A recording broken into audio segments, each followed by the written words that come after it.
オランダの歴史5、インド洋貿易、その変遷。大航海時代、船乗りたちにあったのは探検精神。スポンサーとなった国王や投資家たちにあったのは、インドのスパイス貿易の独占だったと思います。年表を振り返ります。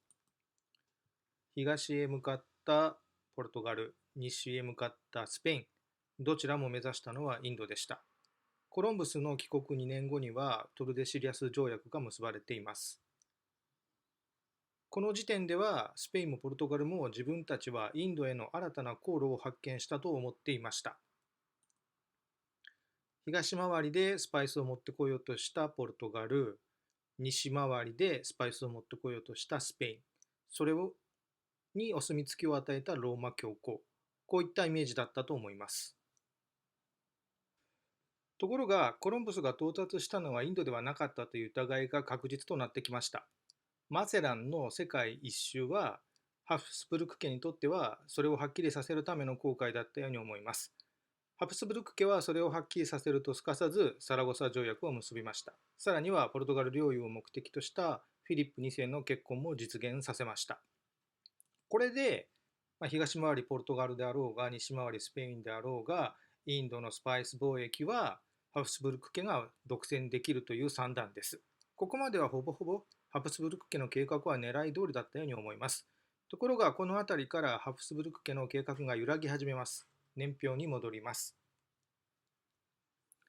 ハプスブルク家の独走を阻止しようとした国3つ。1つはオランダ、1つはフランス、1つはイギリスです。これら3カ国にとってトルデシアス条約もサラゴサ条約も関係ありませんでした。そもそも話し合いに呼ばれていませんでした。そして条約を承認したローマ教皇とは険悪な関係でした。フランスが30年戦争でプロテスタント側についたのは、大航海時代を婚姻政策によって突っ切ろうとするハプスブルク家に待ったをかける狙いもあったように思います。イギリスの対抗策はさらに積極果敢なものでした。オフェンシーズ・アット・シー・アクトという施設海軍、半ば他国船への海賊行為を公認するような法律を作って、スペイン、ポルトガルに襲いかかりました。一方、スペイン・ハプスブルク家にも良いニュースはありました。一つは南米でポトシ銀山が発見されました。一つはスペイン・ポルトガルの同訓連合の実現。イベリア半島の統一に成功しました。君主はハプスブルク家の人間です。ただ、銀山の発見は朗報でしたが、戦争のたびにスペインは破産を繰り返す状況でした。今回は東回り、インド洋貿易のスペイン・ハプスブルク家とオランダの関係について考えます。インド洋貿易を制したヨーロッパの国は時代によって大きく3回変わったように思います。最初は先駆者ポルトガル、次は資本力のオランダ、最後が軍事力のイギリスです。戦国時代の日本で積極的に活動していたのはポルトガル人でした。種子島に銃をもたらしたのも宣教活動を行っていたのもポルトガル人でした。それが鎖国を契機に日本で活動するようになったのはオランダやイギリスの商人でした。これはインド洋貿易の主体がポルトガルからオランダへ移行したことの影響だったように思えます。なぜオランダはポルトガルより優位に立てたのでしょうか。理由1、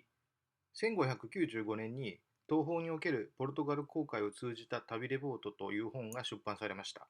著者はポルトガルのインド洋貿易に携わっていたオランダ人でした。この本がきっかけでヨーロッパからインドまでの航路やどこに寄港してどこが集積港になっていてといったようなポルトガルのインド洋航路の全貌が明らかになりました。この情報を参考にしてイギリス東インド会社、オランダ東インド会社が設立されました。理由その2として考えたのはポトシ銀山の発見です。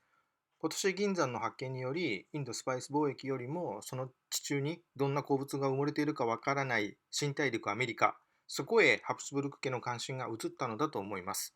このインド洋への関心の低下がポルトガル支援への薄さにつながり、最終的にはスペイン・ポルトガル同訓連合の解消に至ったのだと考えます。そしてまた現在南米の国々にスペイン語やポルトガル語が母語である国が多いのは、スペイン・ハプスブルク家が新大陸南アメリカを死守しようとした結果のようにも思えます。理由その3はキリスト教では禁止されていた利息の解禁がカソリックよりプロテスタントの方が早かったです。利息が認められた社会では大きな信用取引が可能です。結果として資本力においてオランダはポルトガルを圧倒することができたのだと思います。このことをもう少し細かく見てみます。大航海時代の初期はまだ航路が不安定、現地で積み込める商品も不確定な時代でした。こういった時代には無事に帰国できる保証さえありません。一航海ごとに投資を募ってチャーター便を確保し、一航海終わったら一回生産が基本だったようです。それが航路が安定し、スパイスという大きな収益が見込める商品も現地で独占することができました。航海の安全はイギリスの軍事力によって大きく保障されました。こうなれば、たくさんの船を定期便として運航すれば、さらに大きな収益が見込めます。ただ、これには大きな資本が必要です。それを可能にしたのがオランダ東インド会社だったように思います。平たく言うなら、信用取引が可能だったオランダは、将来利益を織り込んだ債券を発行し、ポルトガルやスペインよりより大きな資本をより簡便に集められたのだと思います。以上が理由その3の概要です。でしたら、スペイン、ポルトガル、ローマカソリックはなぜ利息を認めようとしなかったのでしょうか。ここからは推論です。もともと信用取引というのはイスラムが得意とした商業観光でした。それをフィレンツェやジェノバがローマカソリック内、神聖ローマ帝国内の経済特区ともいえる共和国制を利用して例外的に特権的に運用していたように思います。人々が利息によって勤労意欲を減退させてしまう。これが本義だったと思いますが、利息が一部特権階級にとってのみの莫大な特権的な利益であったことはさらに大きな問題だったようにも思います。あと、感情的な面から想像しますと、レコンキスタ以前、イベリア半島のスペインやポルトガルはイスラムに占領されていました。それを多大な犠牲を払ってローマカソリックの国へとしたのです。ローマカソリックの意思に反するイスラムの商業観光に親しんでいくというのには大きな抵抗があったのかもしれません。長くなりすぎたのでまとめてみます。大航海時代によってオランダやイギリスは海外植民地という新たな領土を得ました。度重なる戦争によってハプスブルク家は自分の領土を減らし、何度も破産しました。ハプスブルク家の領土は減り、オランダ、イギリスの領土は増えました。結果として、ハプスブルク家の力もローマカソリックの力も衰えていきました。